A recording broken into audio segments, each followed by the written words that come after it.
Welcome, Aaron. Jasmine, great to be here. So there's been some uncertainty about tariffs with Canada and Mexico. First they were announced, then they were walked back. Now it seems like they're coming back again.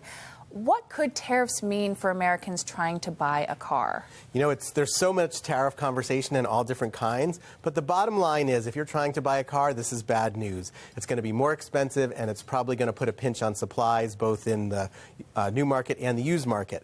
Trump is talking about tariffs on Canada and Mexico, which is where some cars are assembled, but he's also talked about a 25% tariff on all cars. He's talked about tariffs on steel, which are obviously a big part of car manufacturing, and just recently, he started talking about maybe a tariff on copper, which there's 50 pounds of copper wiring in the average car. So all of these kinds of tariffs are putting pressure on, will put pressure on prices. The other thing is that the auto manufacturing industry is just freaking out. Jim Farley, the CEO of Ford, the other day said they were just dealing with costs and chaos from all this tariff conversation. It means they're going to slow production. They're not going to expand plants as they wait to see what's going to happen. So the whole conversation is pretty painful. Sounds like it. Tariffs on tariffs on tariffs. At the top of the segment, I mentioned an electric vehicle revolution. Could these tariffs interrupt that revolution? So in some ways, they're really going to be affected the same way as any other cars. Some electric cars are made in America. Some are imported, which would be hit by higher tariffs. I think we've seen in a lot of examples, like washing machines is the big example, that even if only some machines or cars are hit with tariffs, the prices of all of them tend to go up. And there's a lot of copper in electric cars, as I was just saying. So I think electric vehicles, you're not going to be spared the pain. So let's touch on the obvious then.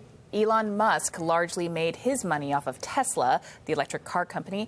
How might Tesla be affected then? It's interesting. Tesla actually produces most of its cars in the United States that it sells in the United States. Their factory in China supplies the China and Europe market, but they have a big factory in California and in Texas to make cars here. So in a sense, maybe they'll be exempt from, some of the tariffs, but tariffs on the materials they use will obviously impact it. And if prices are rising, maybe that helps Tesla a little bit. The way that we buy cars today has changed. How does that factor into all of this? We just had this huge billion-dollar deal the other day where Herb Chambers sold all of his dealerships to a big national dealership based in Georgia. And one of the ideas is that as you consolidate and make this more national market, a more online market, that maybe consumers have more choices, there's less haggling, you can just go and pick the car you want and the price you want online. So that's actually maybe a countervailing force as we get more modern in the way we buy cars. So I have an aging hybrid, and I kind of need to replace it soon. What should I do? Should I hold off, or should I look now? I think it's probably a good idea to look now. The 2025 models are just coming on the lots, and I think the dealers probably want to move them. But all these tariffs are going to affect newer cars and cars coming off the production lines.